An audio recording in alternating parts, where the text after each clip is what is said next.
Jon Rose is the founder of Waves for Water, a nonprofit organization whose mission is to provide access to clean water for everyone that needs it. Seems like a simultaneously large but simple goal. He founded Waves for Water in 2009 when 1 in every 6 people on the planet did not have access to clean water. This means that 1 in 6 people were subject to cholera, salmonella, E. coli, plus the myriad illnesses and infections you are at risk of without basic hygiene. This problem is completely solvable. It can be solved with money and organization. And Waves for Water is collecting, allocating, and distributing those things through solutions including water filtration systems, drilling and renovating of borehole wells, and the construction of rainwater harvesting and sorting systems where groundwater isn't accessible. Over the past 11 years, Jon's implemented 155 clean water programs in 48 countries and provided water for an estimated 3,750,000 people.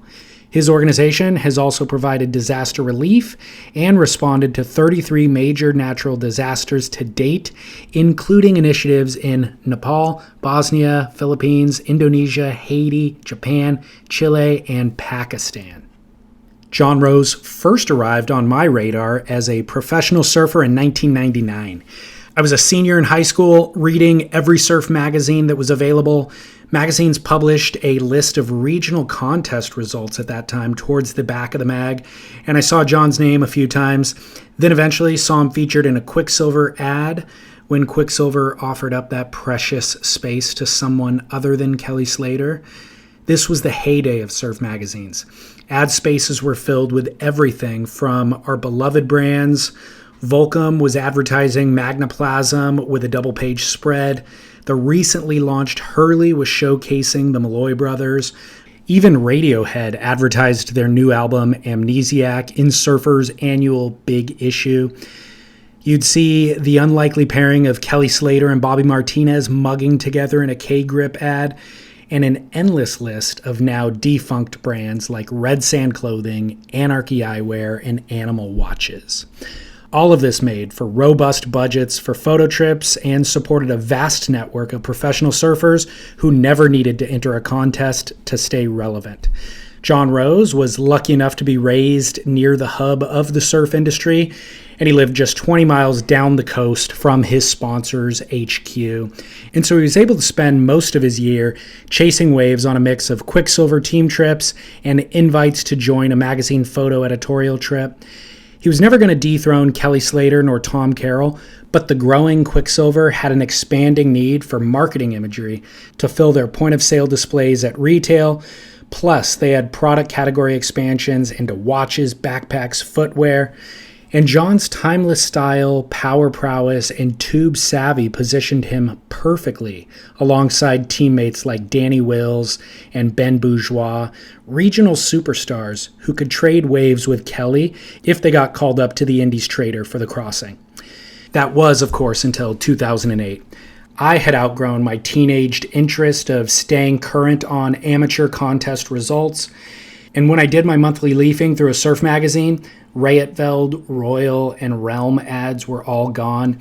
Even the Big Five brands were forced to vanquish team riders who had never considered a life without a sticker on their surfboard, much less a life of physical labor or a corporate uniform.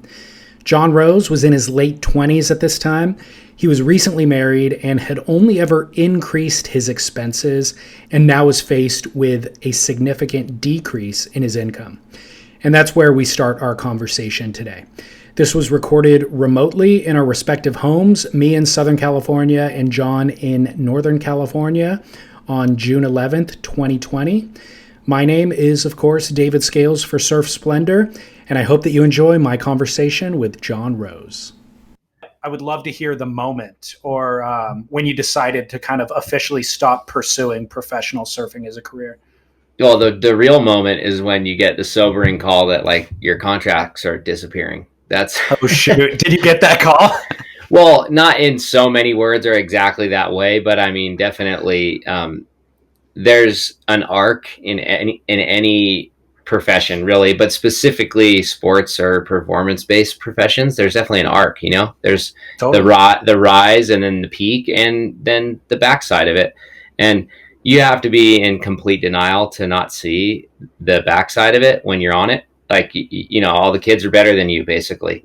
It's not even that you're so much old. It's just whatever it is, whatever your journey is going to be within that career, you can feel it. You can feel the energy has peaked and it's going the other direction. So that sort of downfall, or let's say just downturn, is a bunch of things. That's like the realization that you're just like, kids can do stuff you can't do. So there's that on the performance side. And then there's like, your contracts are getting less, or you're not getting as many photos in the magazine, or the video parts aren't there, or it's just your results aren't there. Whatever it is that you're doing, they're just not as high as they were. And so for me, I think, let me yeah. interrupt you real quick.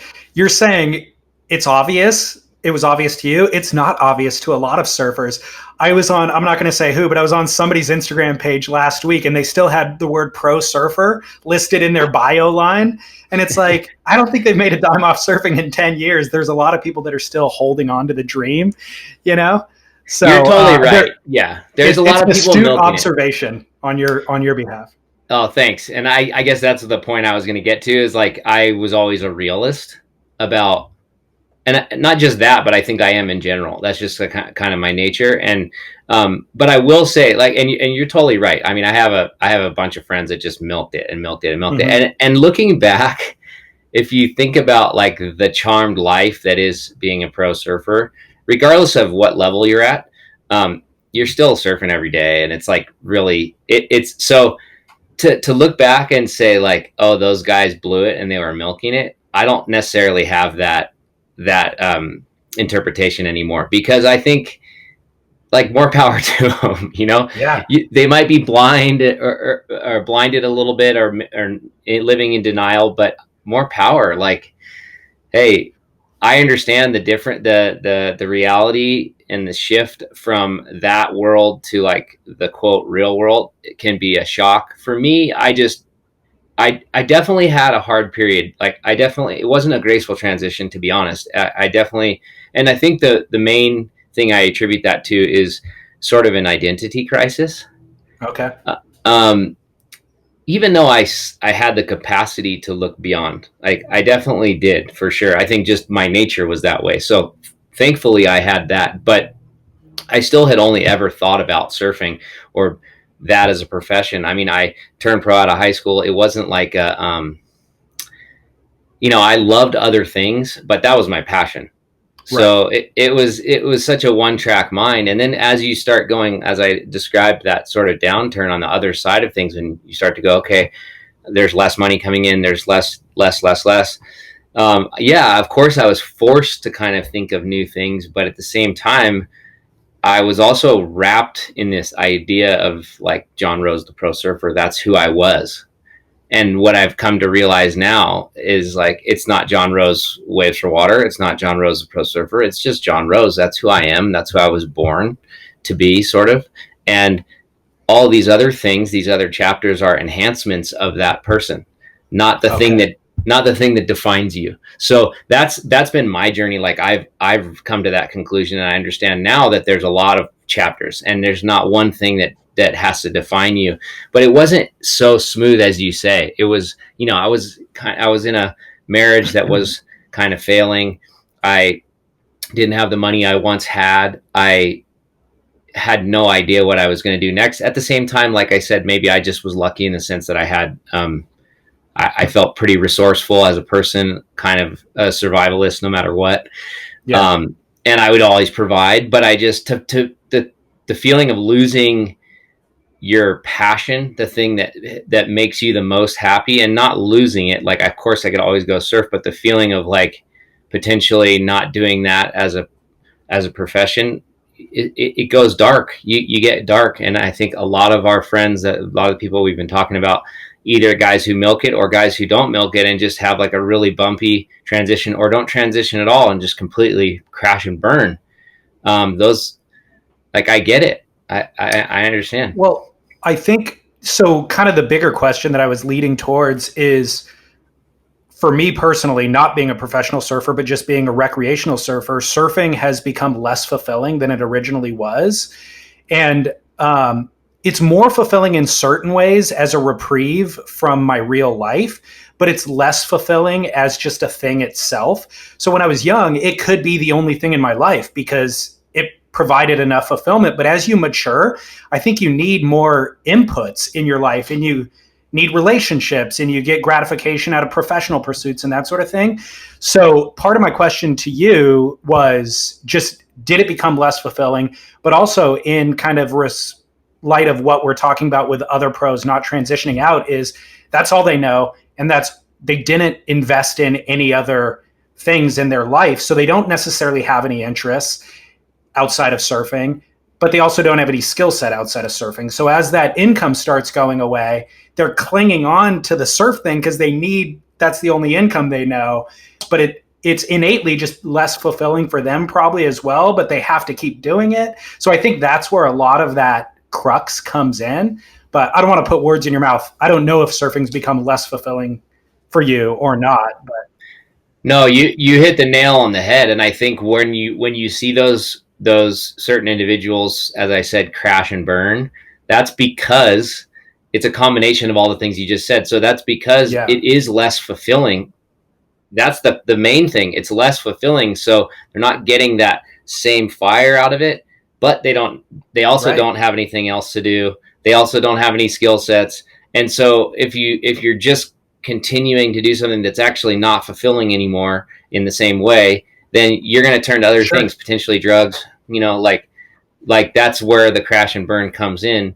And it's all about stimulation, I guess, really. And passion, fire, all those things. For me, like, surfing has become less fulfilling. Not surfing big waves or good waves. I mean, that I still, basically what it comes down to is, like, I am still at a place in my life where I want to get after it. Whatever I'm doing, I'm not resigned.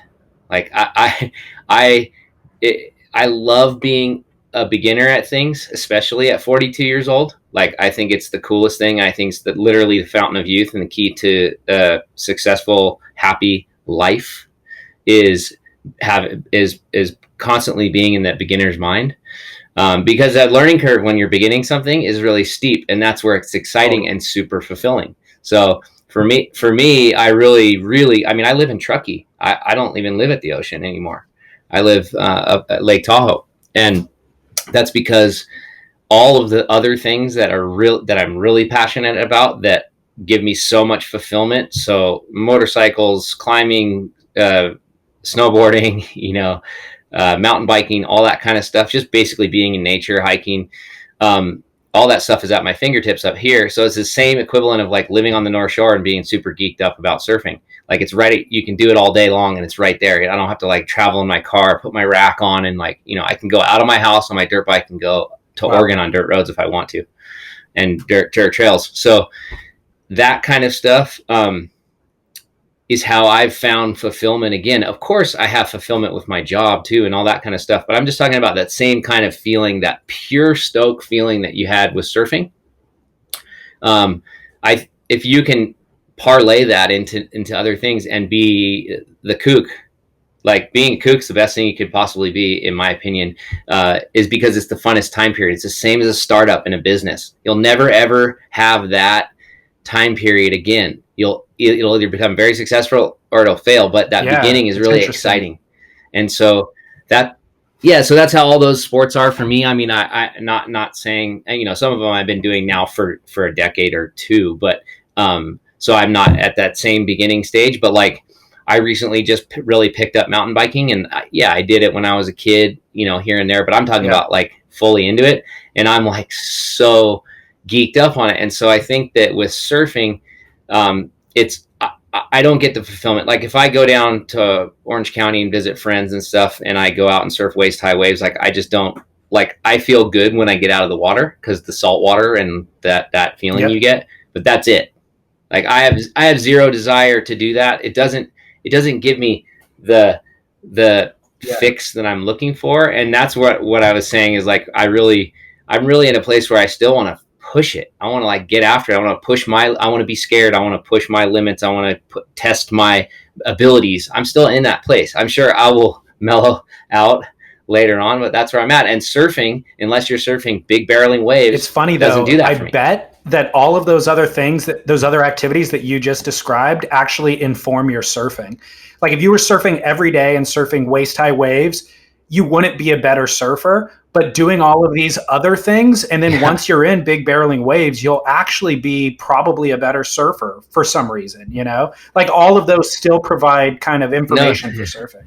Well, and that coordination too, just straight up body coordination and hand-eye everything. And I mean, it's funny you say that because I surf when I surf now. It's at Ocean Beach because it's 3-hour drive to the bay, and that's like my spot. And I still surf quite often. I just look at swells, and it's quick strike, and that wave will just always hand you your ass. Like that thing will just beat you, and it's just like and make you work for it. And it's funny because I don't know if it's because I'm living at altitude and I'm doing all those things, and like you said, the coordination, all that stuff, like I'm finding I'm just like after 3 months rocking up and surfing and feeling good. Yeah, I think about it's crazy. Kelly Slater is somebody who's a great reference point for that conversation because he's always been interested in a lot of things outside of surfing. Like he's just an interested human being. And I feel like that makes his surfing competitive and super competitive. But that all makes his surfing so much more interesting than maybe like an Adriana de Souza who just focuses on surfing all the time. And same thing with Jon, who's like into sailing and all of these other things. Yeah. His surfing is more interesting, So yeah.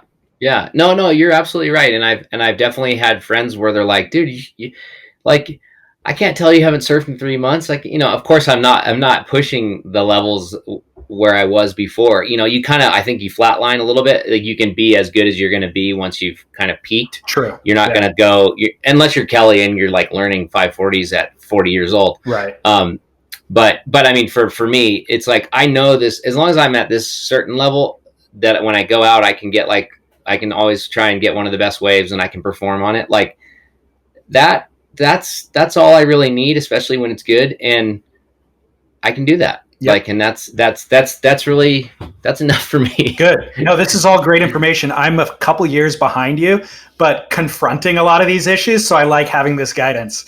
This is helpful. But let's go back beginner's mind. Okay, perfect. And that resonates with me so much because I've had a couple of businesses and things, and it's always the most fun at the beginning. I've known that about myself, but I never really put it into words the way that you did. But the growth phase is what's fun. And then once it kind of stagnates, I don't know, I'm on to something else, So yeah, it's funny. I mean, a lot of people forget to stop and smell the roses during that time. Like, yeah, and including myself, like, you're so ambitious and you want this thing to grow and you want this stuff. But the reality is, like, enjoy the chaos. Yeah. Enjoy the uncertainty, enjoy the unpredictability, enjoy all of the things that make it really exciting. Because once you become, and you fight during that time, you fight so hard to become established at whatever it is that you're doing. And then once you're established, it's a totally different relationship. Yeah. No, that initial stuff is when you feel alive, Absolutely. That's why there's like serial entrepreneurs. Yeah, totally. Because they're addicted to that. Let's get back to transitioning out of pro surfing and into waves for water. When you were traveling, going to these remote places, were you carrying water filters with you? Like, how did that all start? No, I was not. And it wasn't as much as like, I would like to take your version of the story and think that I was like, I had so much foresight and just was like, oh yeah, this is what I'm going to do. I'm going to work on this on the side. That's not really true. I was still trying to figure out who I was, like who I really was at my core without surfing. But my dad, who I call kind of just like a master solutionist, he's just like such a good problem solver, by nature. And he's a carpenter, and he became passionate about the global water crisis, specifically around access to water, not necessarily potable water, but just to water. So like seeing women in Africa that had to walk 3 miles just to their water source, just to collect water. He was like, well, that seems crazy. Like, why don't they just catch rainwater? So he started thinking in like rainwater harvesting thoughts, and saved money on his own and went over to Africa and helped a couple villages. So like that's where not only the inspiration came from, but I can't even say I was like so inspired, like, oh my God, that's what I'm going to do. But it put it on my radar, because at that time when he went to Africa, I was still a pro surfer. So I still was focused on me. But it definitely put it on my radar. And then as I was transitioning out and figuring out, okay, what's the next chapter going to be? I did think, okay, it'll be cool to do it would be cool to do this, not as a job though. It still was not, I still didn't even have enough vision around it to like make it a career. I had no intention of making it a career. I had every intention of it being a fun pet project that was totally genuine in its intent to help, but also totally genuine in its intent for it to be an excuse for me to go to Indonesia and surf twice a year. So it wasn't supposed to be my job. So yeah, why not have this cool thing, whatever is my next job, right? Why not have this cool side project that's always there, that does good for the world and gives me a legitimate excuse to go back to Indonesia every year, because I wanted to make sure I could still go back to some of these places that I wasn't going to be going to as much as I did during my surf career. Right. So that was the initial inception. It wasn't like some big vision. And that's another thing I had this conversation the other day with somebody, an entrepreneur friend of mine. And that's one of the things that I really think is important as well when you're starting out, is that it's okay not to have a big vision. It's actually in some cases better, because when anybody asks you, in my opinion, when they're like, what's your 5-year plan? And somebody gives them like some really sharp answer around that, I think it's kind of bullshit. Yeah. Because that's just in my opinion, you're just playing a game, because there's no way to you can have an ultimate goal. Like, okay, I want to give 3 million people access to clean water. Like that's legit. Like that can be a goal, but to sit here and lay out some business plan for you, even the best who come from Wharton or something like that, who come with the tightest, coolest plan, it still always changes. You almost need the plan just to have like a framework, but you immediately throw out the plan, Yeah, and that's why I don't think I don't think people should be so stressed about saying their plans definitively, or this grand vision, or knowing what it is, because that's part of the journey, is learning what it is and what it's going to become. So I didn't have some big vision. I wasn't even a 501c3 when I started. I just was like, oh, this will be fun, be a cool project for some of my friends and I, who I know care about the world and want to just go back to some of these places we've been to before, and finally, maybe for once, give back a little bit instead of just take. Well, it's funny, if you did lay out that vision and say, I want to solve the world water crisis, it sounds way too daunting to even tackle. But if you say, I'm just going to go to Indonesia twice a year and solve the problem for these villages, a couple of villages, that sounds doable. Absolutely. And I think it's what you just said is exactly what I think is the key to good problem solving, because people, I do so much disaster relief, in addition to our long-term sort of development programming that we do around the world. And the disaster stuff, you're either like, in my opinion, there's two sides of the coin, and people are literally on one side or the other. You're either somebody that gets overwhelmed by the magnitude of the problem, mm-hmm. and isn't efficient, or people that are hyper focused on the next problem right in front of them, not the overarching big problem, but like what's the roadblock directly in front of you, and you're hyper focused on that, and you take that, you solve that, and then you go to the next one. And it's not rocket science. And it's so funny because like, to me, that makes perfect sense. That's who I am. That's who I've always been. And I think maybe that's why I'm efficient in those situations. But you'd be surprised like how many people, and it doesn't matter how many, even what the percentages are, but there's a huge percentage of the population of the world that is completely overwhelmed and can't grasp that like step-by-step problem solving, as opposed to just being totally overwhelmed and then crash and burn implosion. Right. Totally. So what was the first trip that you did with this intention? It was Indonesia. It was to the Mentawais, and it was a crazy thing because I had the idea for the organization. I had a name. I said, okay, Waves for Water, that would be cool. And then I think I incorporated it. I didn't like submit for a 501c3. I just like set it up kind of. Um, I didn't. I wasn't going to follow the exact path as my dad, because what interested me more was going back to some of the villages that I had already been to, and I already knew from those experiences what they needed, and what they needed more. So they had access to water. It just wasn't clean. So I started doing research and going, okay, well, there's technology out there that exists that's really good. I mean, I'm an outdoorsman and backpacker, and like I've had filters that work. Maybe it's not the pump filter that's made for one person, but maybe there's some other ones out there. And I just started doing total non-expert research, just kind of layman style, and I found some filters that would be pretty good application and produce a lot more water. It can be more community used. Um, I bought them with my own money. I think I bought 10 filters for like a couple $100 or $100. They were $20 each. No, yeah, I think they were around 20, something like that, $200. And I said, okay, I'm going to go over, and it was a bad time to go over there. It was. I mean, not necessarily because of the place, but just where I was in my life. I didn't have really my finances in order. That's putting it lightly. I ended up using the bill money that I had saved for the next month's bills for this trip, and didn't tell my wife. Because which sounds like such a horrible, I mean, it's like, it is a very irresponsible, but my mindset, I was like, oh, I'm going to get home with 10 days left before those bills are due, and I'll figure it out. I'll sell some shit or something, So like, cause I was at such a funky place in my life with a lot of different things. My buddy, Jordan Tapas asked me, he said, hey, there's a spot open that just opened on our trip. The guy who paid his deposit isn't going to get his deposit back, so your trip will be $1,000 less. Can you pull it? And I just said yes.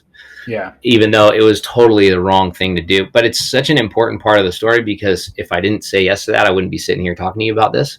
Yeah. And it ended up being this divine kind of intervention moment thing, because it was, the way I say it is like, I had the intention already there. I put the intention into the universe by starting it, having the idea, etc. Then taking the initiative, going on this trip, just like full cowboying it, with the funds and everything like that, just going. And I was going to go surf with them for like 2 weeks on the boat. And then when everyone came in, they were going to go home. I was going to go to another island I'd been to before, implement these filters, call it Waves for Water, call it a day. But before I was able to get there, we were caught in a big earthquake. And so it was a 2009 quake that hit Padang, and we were in it. And so I never ended up going to that other island. I just sort of became a first responder by accident, because I was just there. And that experience of like, talk about problem solving, in super heavy situation with like sort of death and destruction all around you, and being confronted with things you've never seen before, never thought you would see, and being tested in so many different ways, and then coming out the other end of it after 30 hours on the ground, like volunteering and working towards this goal of implementing these 10 systems in around the area to a lot of the victims. That just changed my life. I mean, it completely changed my life. I just said, okay, well, if I mean, I guess on some level, I feel like I'm a little bit thick-headed sometimes, or stubborn. And that was the huge punch from the universe that said, okay, are you listening? Like, you had your intention, and we just validated it, or I just validated whatever you believe. If you're religious, you're not religious, whatever. But it was something bigger than me. And I'm not traditionally religious, but I do believe there's bigger hands at play in some capacity. And this was a moment where that was shown to me. Like, I put the intention out into the universe. All of a sudden, the universe came back and validated it with this experience that was so clear cut that I came home with a clear cut vision of what I was going to do next. And that was, change my life completely, like get divorced, like change everything and raise as much money as I could to get as many more of those filters and go straight back to Indonesia, which I did in a month. Holy cow.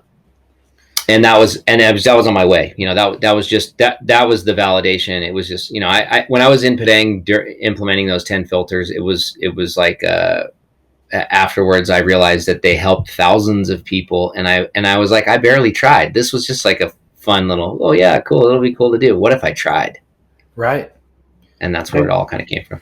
And what did that 1 month look like? I mean, did you put a business plan in place? How did you fund it? Were you with Hurley at the time? No. Okay, so Hurley got involved later. Later, yeah, Hurley got involved later. I rode for Quicksilver my entire career. That's right. Yeah, and then I had just left them probably a year or like less than a year prior to this.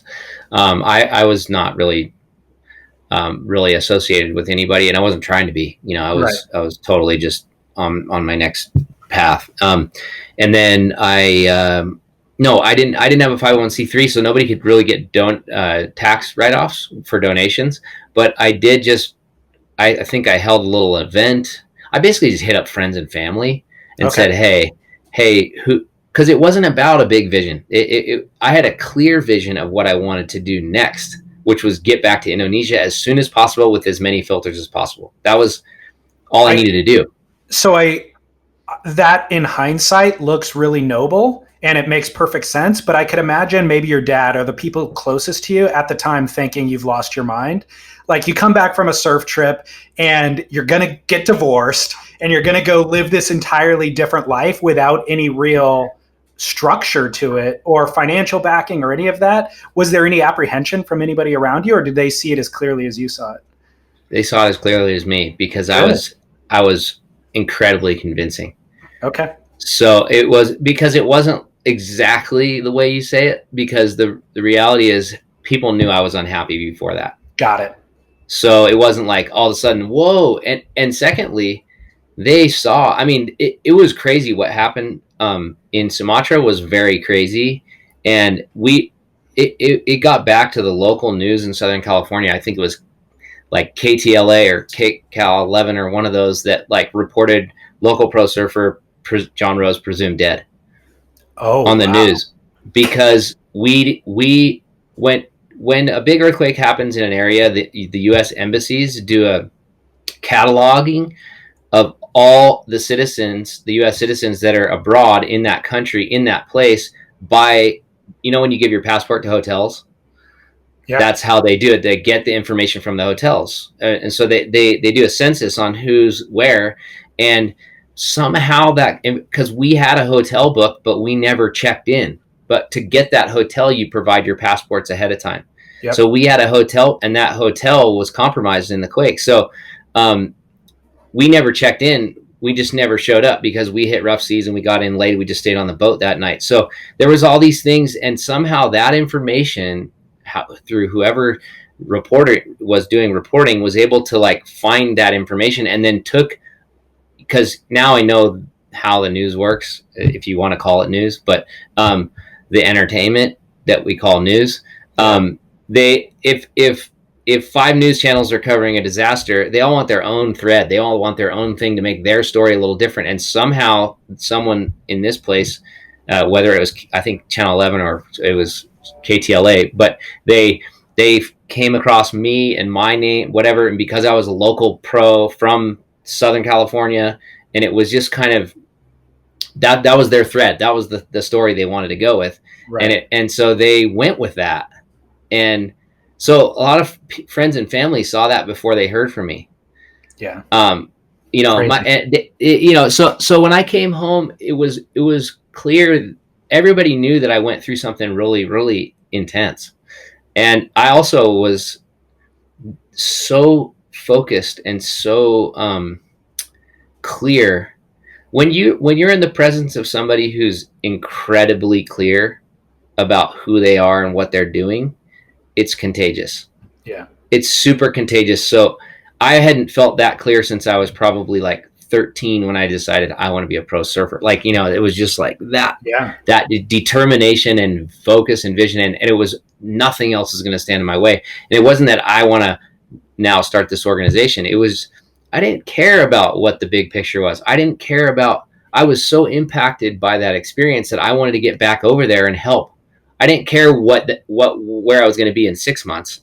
I'll figure that out. But I did so clearly understand where I wanted to be in the next month. And I wanted to be back on the ground doing what I was doing before, but with like all my muscle. And that's all it really takes, because, and I think that anybody will get behind that, because there's no, so what, 6 months. So I come home from that and then I'm struggling and I got to figure out and pick up the pieces. Fine. Cross that bridge then. Yeah. But right now, this is a righteous path. Like, this is a, like almost everybody, actually everybody got behind. Everybody was like, fuck yeah, dude, go get it. And I remember that earthquake was, I mean, it was a big deal. That was hugely devastating. Huge. Thousands of people died. So were you there for 6 months on that second trip? No, I went for about a month. Okay. And basically just till I ran out of money and filters, you know, that I brought about 300. I would raise enough money to bring about 300 filters. So went back, and then came back around. So that was October of 2009 was when it happened, the end of October. Then I went back in December, right around December or late November. Came back before Christmas. Didn't have a home, was just floating a little bit. Went to Hawaii early January to go surf, just to like decompress. I had just been in, my whole life had changed, and I also was still trying to process what I had just been through in Indonesia for the last couple months, and the reality of all that kind of stuff that you've seen and experienced. I was staying with Ross Williams, a dear friend of mine, and we surfed, I think it was January 10th, 2010. No, sorry, the 12th. Yeah, it was like 11th or the 12th or the 13th. And I know this date for a reason, because we surfed this magical, still one of the best days of my entire life, massive makaha. It was like a eddy type swell, but it was super west. And we went over there, and it was just, I mean, he actually let me ride his, I don't know if you remember the big red John Carper board that he won the Eddie, or he did really well on the Eddie on one year. It was like a famous big wave board that he had. So it was just such a magical deal. I was on this epic board, and we surfed like beautiful, big makaha, surfed for like 5 hours. Still to this day, one of the best. And I think he says this too, is one of the best big wave sessions of my life. And we're back on the couch, and we're just like, you know, I'm decompressing everything, looking at the news, and the news flash comes on, and Haiti earthquake just happened that night.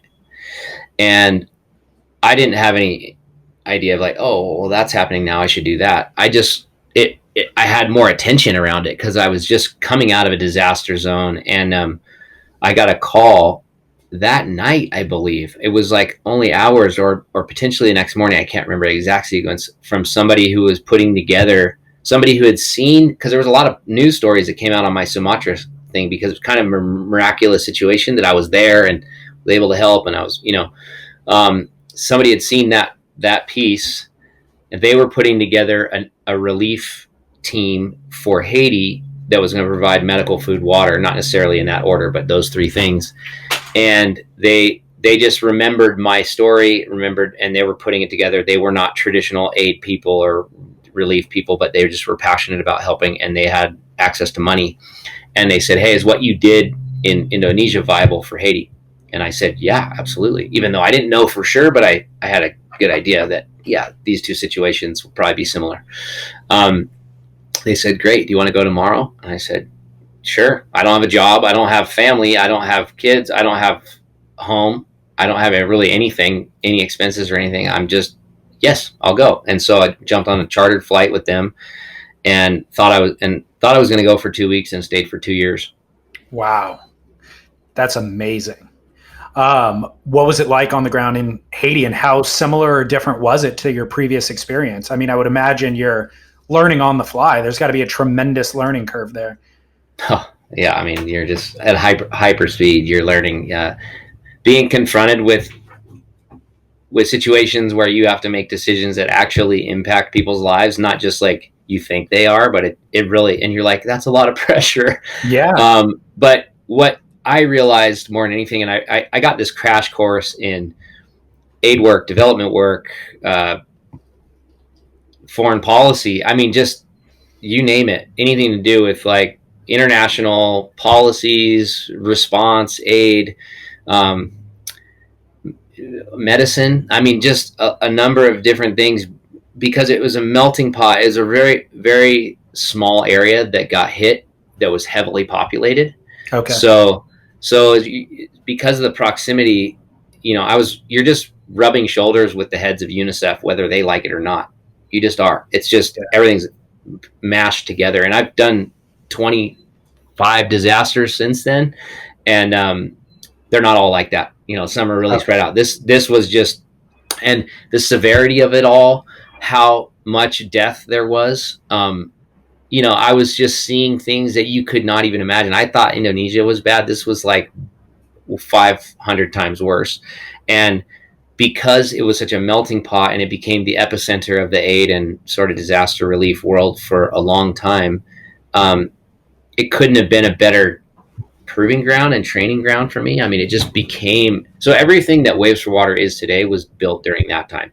Okay. So it's almost like, if you want to put it in these terms, it's like Indonesia, the earthquake was like the conception, or when the baby was conceived, and Haiti was the birth. Yeah. That's really the way it is, because even though I was working in Indonesia, it was just like whoa, you're pregnant or something, that kind of thing. And when the baby comes is when it starts. And that's really the parallel, I think, that's accurate for Waves for Water. And it was just seeing the best of the best and the worst of the worst. I guess, yeah, I mean, there's probably, like with the baby analogy, there's no amount of preparation that could prepare you for what you're going to see in a disaster relief situation. But your kind of original concept was solving the world water crisis. It wasn't so much to do with disaster relief. So disaster relief comes with all of this additional emotional baggage, or just consequence. How do you even do that? How do you deal with that? I mean, maybe there's probably people who aren't equipped to deal with that level of death and trauma. What was that like for you? Oh, I mean, 100%. You literally either can handle it or you can't, and it doesn't mean you're any less of a person if you can't. You're actually way better off if you can't. But every single career disaster response person is cut the same way. And I'm one of those people. I didn't know that I was one of those people until I got pushed into these situations and confronted with this stuff. Then so I was learning at a hyper speed, absorbing information and learning the craft of it all. But I was also learning at a hyper speed about myself, which things I didn't know, skill sets I had. And basically what it comes down to, and the simplest way to describe it, is that people that are good at, let's say disaster relief is one of them, but let's just say high intensity situations. Yeah. And a lot of elite athletes are that way. So what it comes down to is that you're able to compartmentalize emotions. Now, as a man, we're already built that way, more so. Like we're just naturally in that way. But this is on a hyper level. So this is like being able to see a dead child on the ground and be able to say, "Yep, okay, that sucks, but I'm going to push it over here and get back to my task at hand, because that's the greater good. That's more important. If I can get that done, then it helps this, and this, which actually helps the kid's parents." Like, it's a roundabout way of dealing with the kid. Whereas the other type of people who can't compartmentalize on that level are automatically overwhelmed and consumed by what's in front of them and the kid on the ground, totally understandably so. Yeah. But they break down, and then there's just inefficiencies. Right. And so it really just comes down to efficiencies and inefficiencies. And so people like me are efficient in those situations because you're able to just push that stuff to the side and is super task oriented, problem solving mindset, and you get it done, and then you get it done. Now there's a total, not, I don't even want to say downside, but there's repercussions for being that way. I mean, massive repercussions, because if you go too far, then you don't feel anything, and you Right. come home, and because you haven't processed what you've seen, you just have a really good ability to put it on ice for a little while. But if you don't know how to go back there and take it out of the fridge and deal with it, then it's going to live there and eventually bring you down in some other way, and sort of surface, in a not healthy way. How do you manage it personally? You have to have tools, and you have to do work. So whether you have to see somebody, or you go do EMDR, or I mean, there's a bunch of it's post-traumatic stress disorder. It is PTSD is what is going through those things, and compartmentalizing on that level. If you don't compartmentalize and you go through those things, then you're not good in the moment. You can't like handle it in the moment, but you've let it go. You've processed it. Yeah. So that's the upside to that. And so, but soldiers, people who can't afford to break down in that moment and have to compartmentalize on that level, that's why they're the ones with PTSD. Right. Because you come home and you still have this stuff inside you, and you need to pull it out. And I definitely hit a point, probably 4 years into it, where I needed to address some serious stuff that was inside, locked in there. And I didn't necessarily, like, I'm conscious enough to know that there was an issue, but I didn't know how to approach it or how to like tackle it at all. And so I finally hit this point. I remember I was in New York City.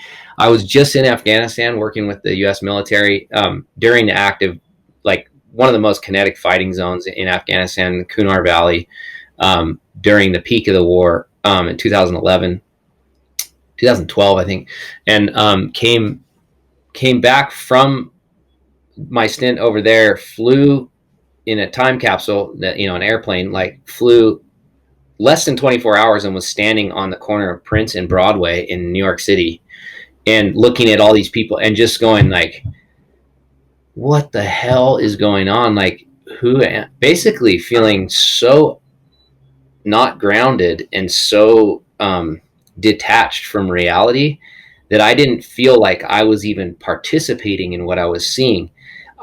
I walked up to a woman, a random person on the street, one of the thousands of people walking down the street, and I stopped her and I said, "Can you see me?" Because I didn't.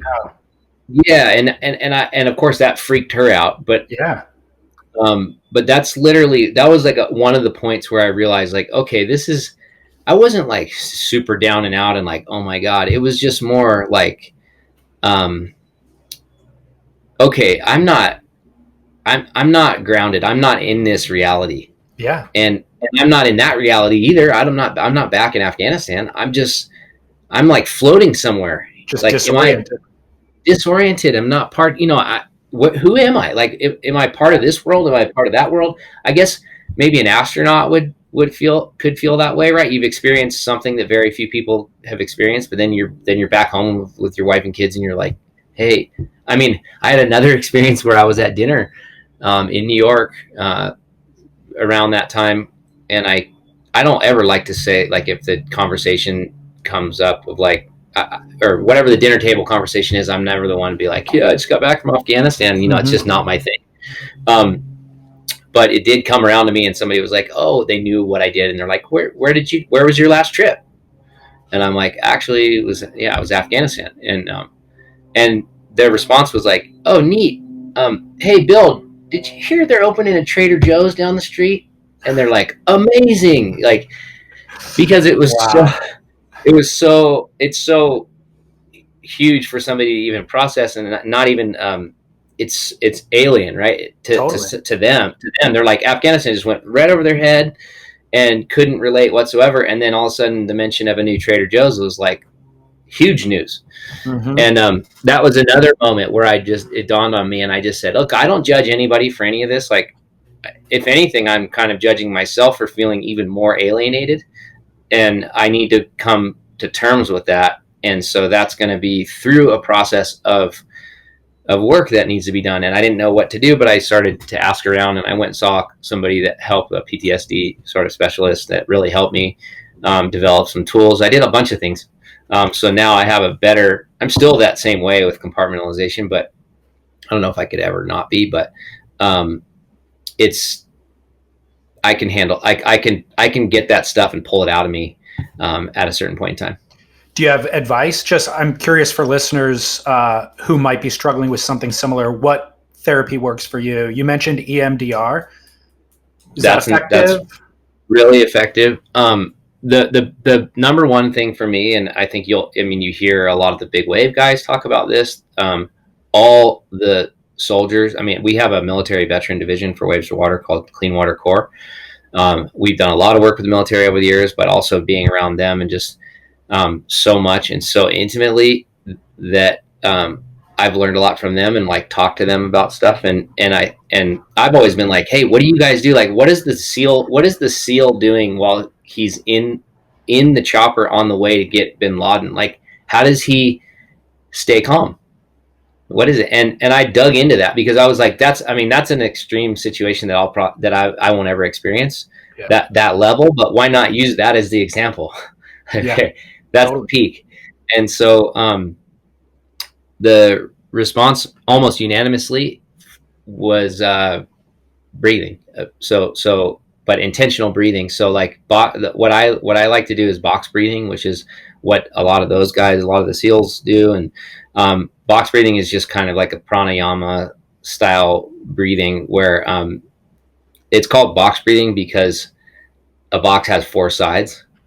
So it's like it's all about the hold that you do. So if you do like a 6-second inhale and then an 8-second hold, and then a 6-second exhale and a 10-second hold, Okay. and then you just repeat that. It's like a box, right? You just repeat that. And I can actually send you the first video it was a ex SEAL that put this program together for other soldiers and stuff, and people who wanted to use it as a tool to become calm in heavy situations. So for me, it's not necessarily like I'm in the chopper on the way to Bin Laden, or like I'm in the field and there's the dead child on the ground. I'm sure maybe in some cases I would use that during those times, or I will.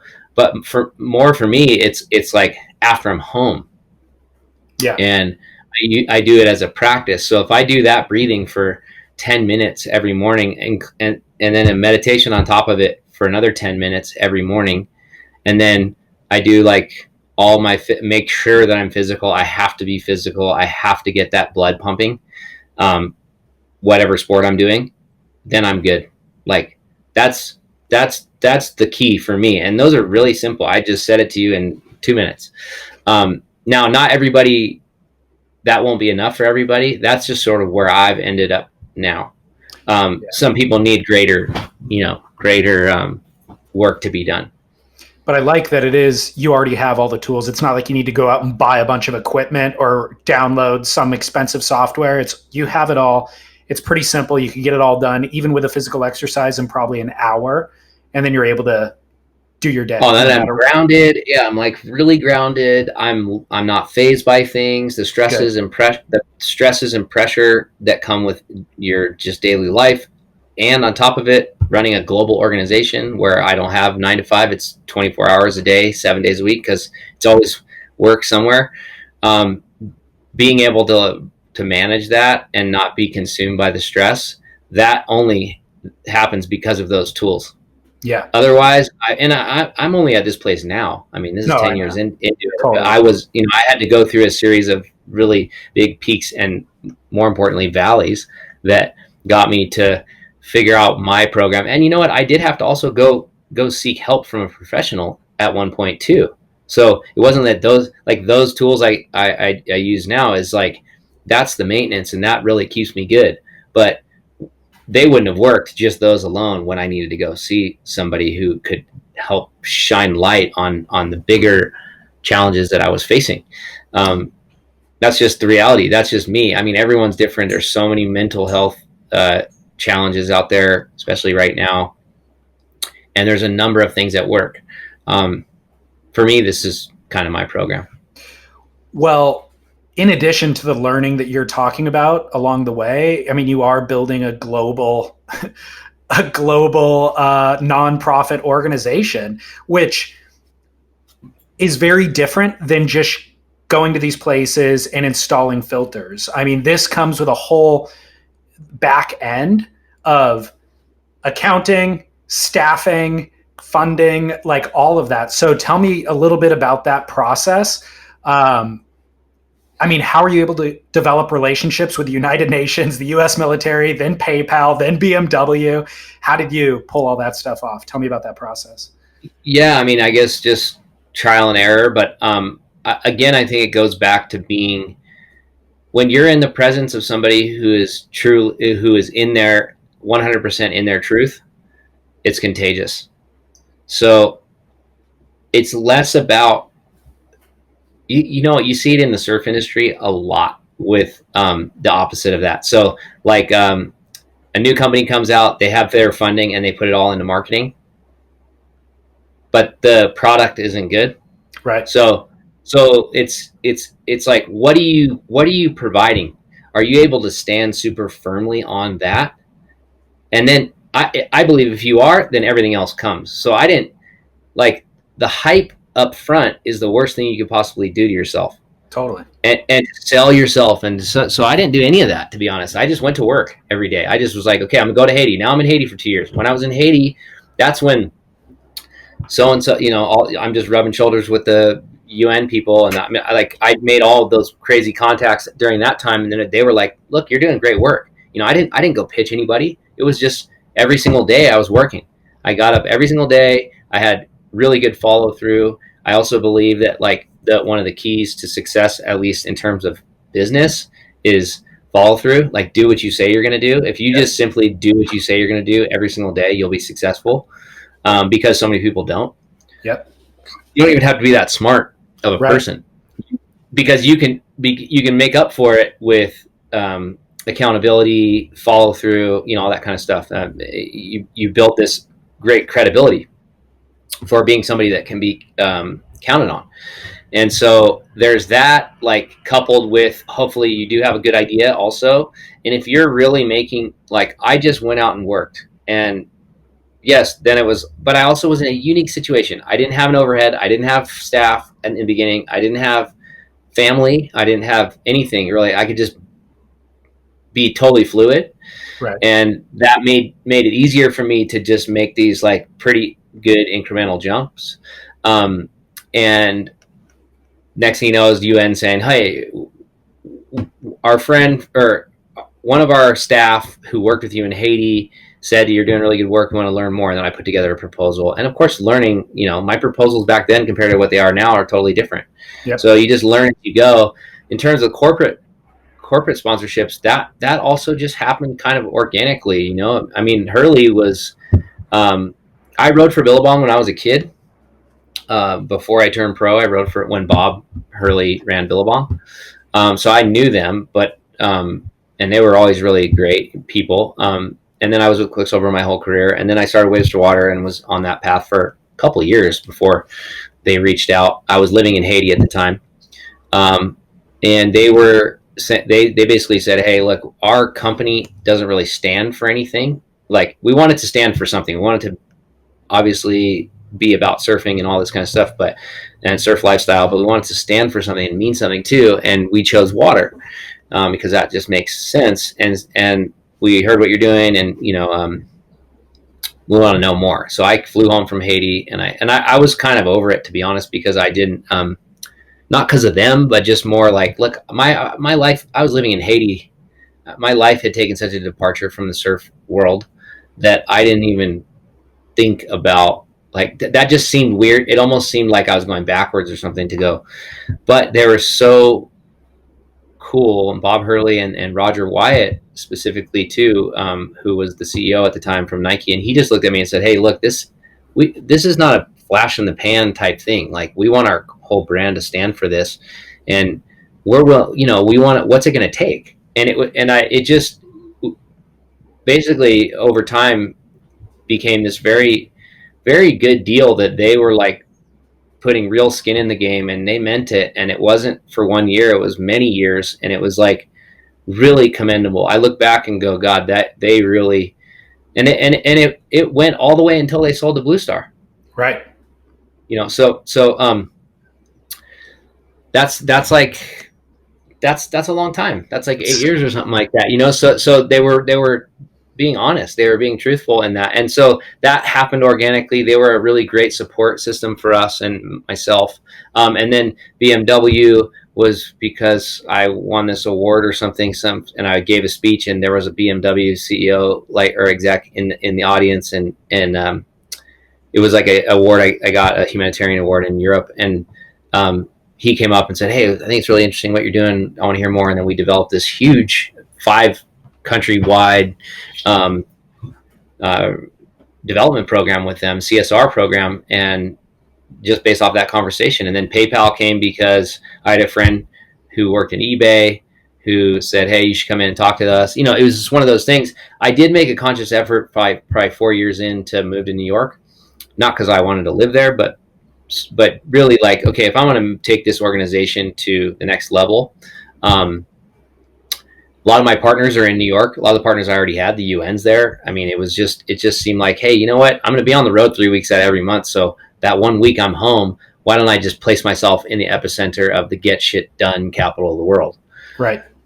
And I did that with this very clear intention and goal of like taking the organization from where it was and notching it up like 5 levels, right? That was my goal. And I said, okay, I'll put in like 5 years or 4 or 5 years. And I did that. And it worked. So just being in New York, like there wasn't some master plan or strategy or anything like that. It was just being there. And all of a sudden I was mixing with people, and it really did work and took us to a way bigger level. And then at a certain point I was like, okay, it worked. I'm done. I'm out of here. Like, yeah. Well, I guess, so with the Hurley deal, did that provide enough funding for you to be able to hire staff? When did you start bringing on staff in the process? And who was the first person you hired? Well, my dad was helping me almost immediately. Okay. So he was, but I brought on the next guy was a guy named Christian Troy. And he was a friend of a friend. I needed help. I was in Haiti. This other group came to me while I was there and said, "Hey, there's been huge floods in Pakistan.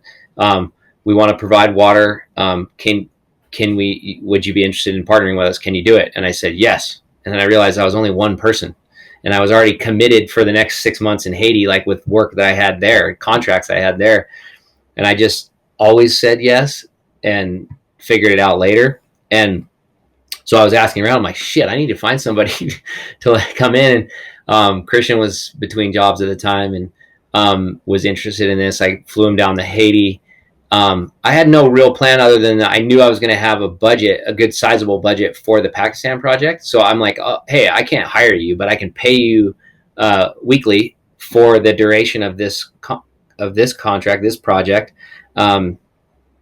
If that sounds good to you while you're in transition between some other job, if this sounds interesting to you, spend some time down here with me. I'll get you totally onboarded.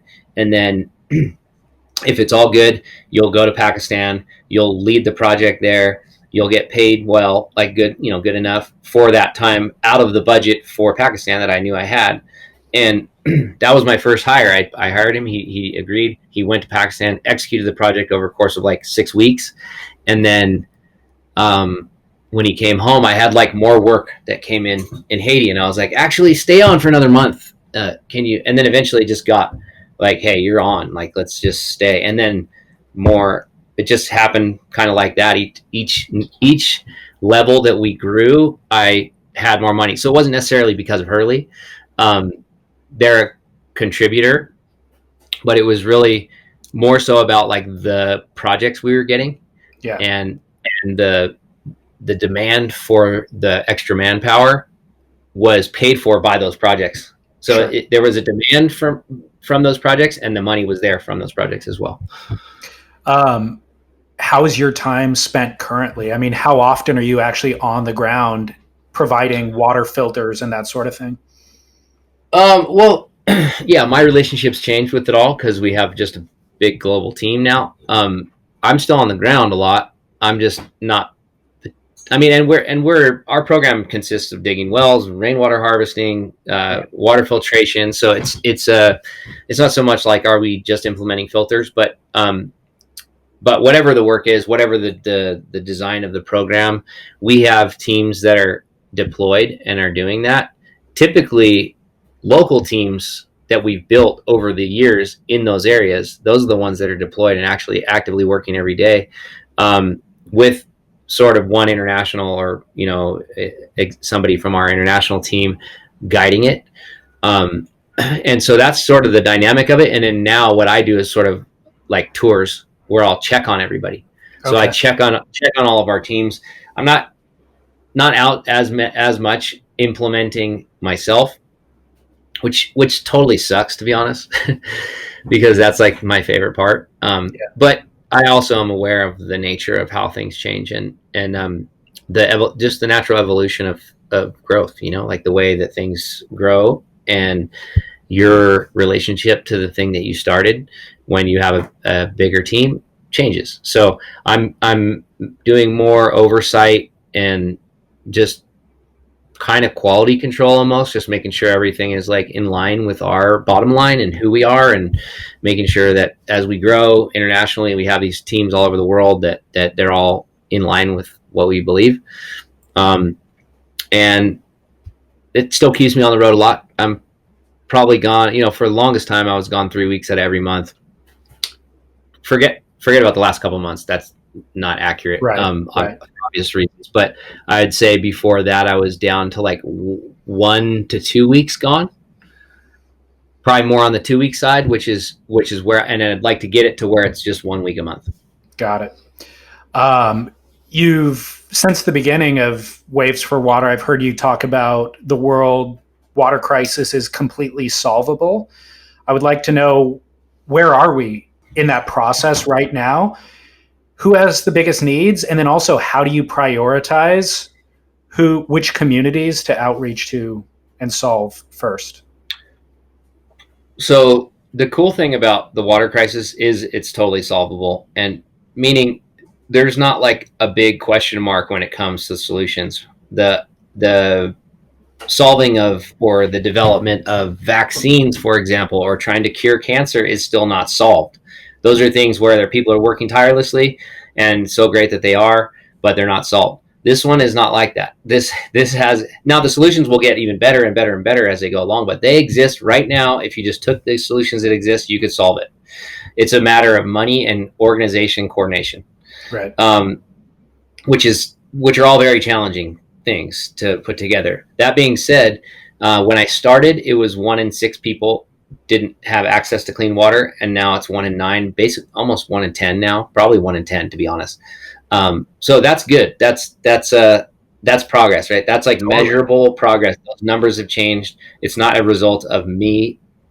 I contributed towards that, but at least it's something I can stand on and say, oh, there's like actual tangible progress. I can see the change that's happening. Now I see the change in our communities we work in, like overnight, massive, huge change. So that's enough for me. But if you want to talk about global water crisis, that's cool. Like that's sort of where we're at. That's where we're at now. And so I think if we take it back to that point I made earlier about looking at the not being overwhelmed by the massive problem and looking at the smaller problems that are in front of you that you can tackle, that are tangible, and like you can wrap your arms around it, that would be like taking a community.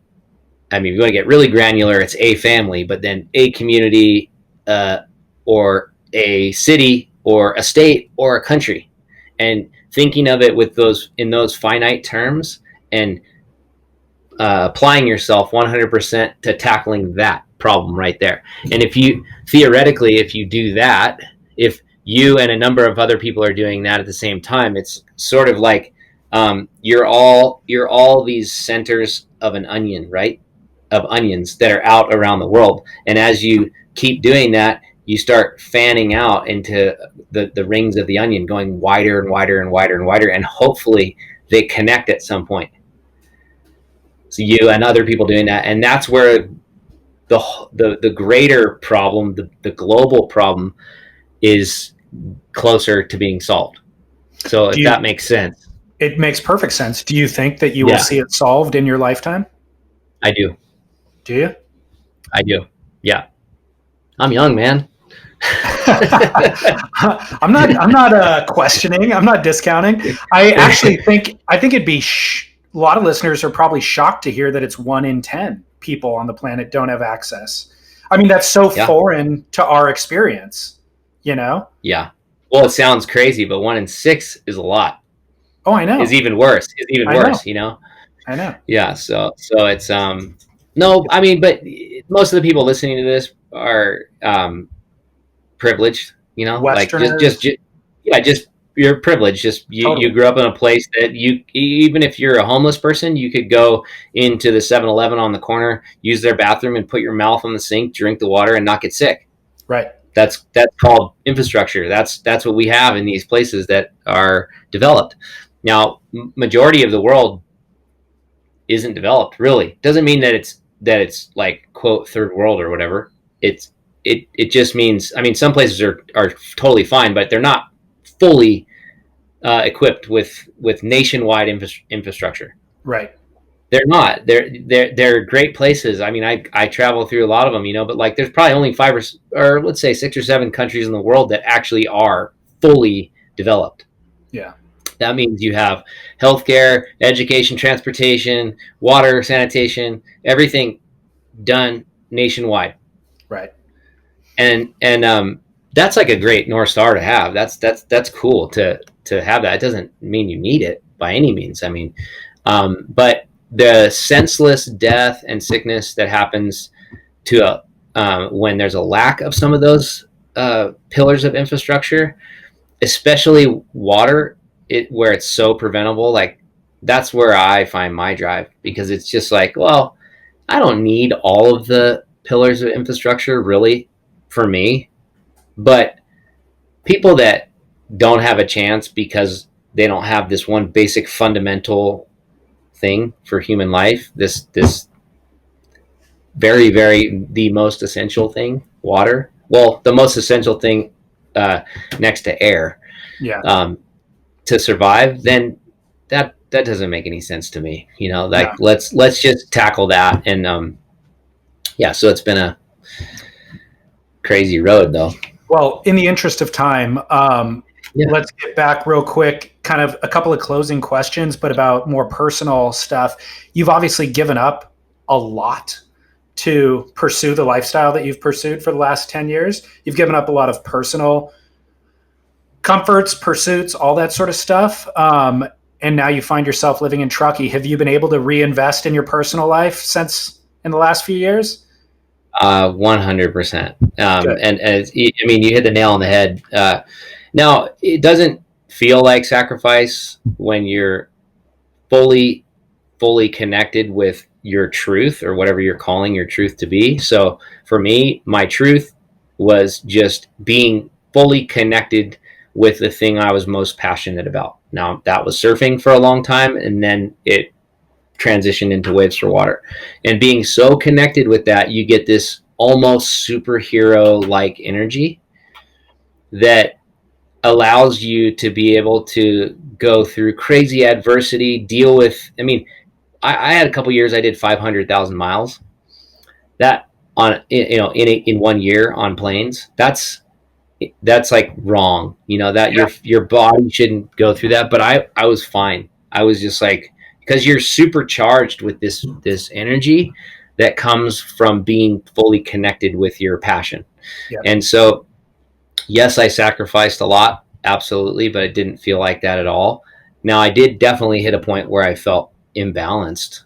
More recently, like let's say a couple years ago, where I just felt like, God, I've been so head down on this whole thing, and I realized that like going back to the breathing and the meditation and the physical activity, which is the most important, um, I wasn't prioritizing those things. And truly honest, COVID, the onset of this pandemic is the thing that really made me understand those priorities, because this is the longest I've been home in 20 years. And I also, my work just stopped. Like it just was frozen for a couple months. It's picking back up, but it was frozen. So I just prioritized, like the same way that you prioritize. Okay. For example, last winter, I was my first winter up here, and my whole thing was like, I'm going to snowboard every day, no matter what. I'm going to get up, I'm going to snowboard like an hour, or if it's a POW day, all day, whatever it is, the same way you prioritize surfing back in the day. I barely snowboarded this winter because I was so busy with work. It just was a busy time, and I was just deprioritizing that. And that, I will never let that happen again, to be honest. Like I understand now with like it can't be for us in the Western world, and the way we push with work, we consider those things to be luxuries, like the things you do on the weekend. Right. And that's the exact opposite of what I believe it should be. Like, it doesn't mean you brush off your work. It just means that the same way you're like, well, this meeting is really important. It's with a potential partner. It's like super important. The same way you look at that, you're like, well, this mountain bike session that I'm going to go do right now is super important. Like it's a non-negotiable. I have to go do that. And I have to prioritize my day, because I can still have the other meeting, and I will, but I need this to be of equal importance in my scheduling, my priorities, and all that kind of stuff. And that's the big epiphany I've had over the last couple of months, where I feel the most grounded, the most healthy, the fittest, the like mentally clear that I've felt in 20 years. Yeah, I agree. COVID and just forced quarantine helps you kind of get back to the basics and realize kind of the essentials that matter. Yeah. Quiet time, and yeah, but balance is what you're saying is key. 100%. Yeah. Have you invested in partnership in your life personally? Do you have kids? Where are you at? Yeah. Yes. I have a wife. I don't have kids yet. We have a puppy. Nice. So we just got a pup like a couple months ago, and it's funny. I've had dogs in my life, growing up, but it's funny how much joy they bring to you. And we rescued him from the Humane Society, and his name's Cisco. He's been on the roof right here. Here, hold on, I'll get him. So okay. Come here. He's a beaut. Yeah, he's so cool. So that's Cisco, but it's cool because we've been all right, let him down. Especially the active lifestyle up here. He's been like my co-pilot, every single day. I'm like, what peak are we climbing today? Like, what are we doing? That's amazing. He goes with me everywhere. We go out on the lakes and paddle. And I mean, it's insane, the quality of life. And my wife and I bought our house up here last February, and not the one we just went through, but the one before, remodeled last summer. So we didn't get in here till Thanksgiving. And it's just been, I realized it's the first, not just the house, but the place. It's the first time I've really loved where I've lived in my life, except for when I was a kid, probably in Laguna. Okay.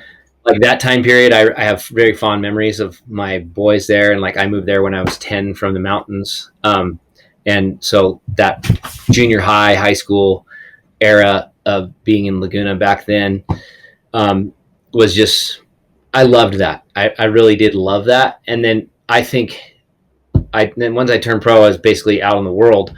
So from that point until now, I don't think I've ever really loved where I've lived. I've enjoyed the chapters and but most of the places I lived were strategic. Yeah. And you kind of probably knew they were transient. Yeah. And this is totally different. This is also strategic for quality of life, but it's like it really resonates with me. I'm just so in love with it. I'm having a full blown love affair with this zone. That's awesome. That's awesome. Well, it feels superficial now, but it's a final question for everybody that I interview. Is just whose boards are you riding right now? What shaper are you working with? What was the last board that you rode? The board that I've loved for the last year has been a Chris Christensen. Um, I basically hit him up because I feel like he's really in tune with. Well, he's in tune. Let's just put it that way. But he also has a good understanding of certain waves and the way these waves are. And I was living in the Bay at the time when I first connected with him. I was living in Marin, and every single, like, when I surf, it was Ocean Beach, and I could not figure out my boards because whatever I rode for my whole life just doesn't work there because there's so much water moving. But I also didn't want to be like on a big board. But I didn't even know how to order correctly because my brain was so conditioned a certain way. So I just hit Chris up and said, "Hey, I know he's made some good boards for a guy. Well, definitely all the Mavs guys, and then a lot of the Ocean Beach guys have gotten boards from him, and other friends of mine who liked his boards. I'd never had his boards before that, and I just said, "Hey, can you make me 2 boards for Ocean Beach? This is what I weigh, and this is how tall I am."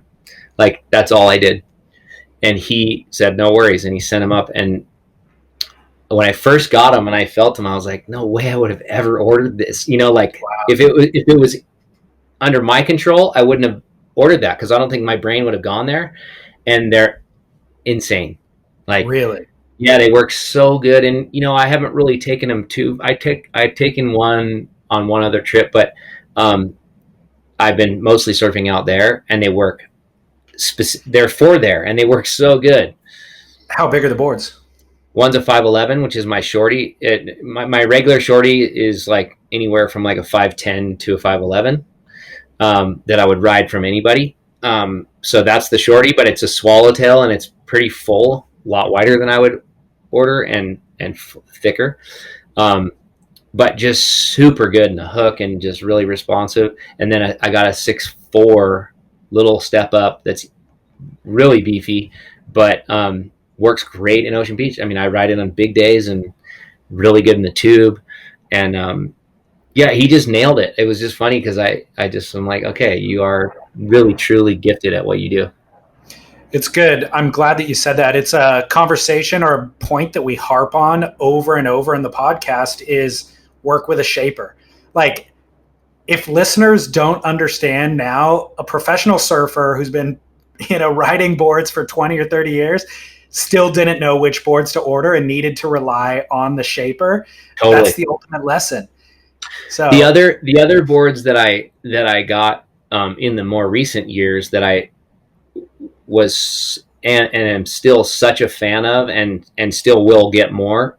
It's sort of the boards I travel with where I'm in trunks and I'm surfing like super high performance waves, which I'm sure Chris would make me also an equally good board if I said, "Hey, I'm going to the Mentawise." It would just be that same board, maybe like brought down. But the ones that worked so good were John Peisel's.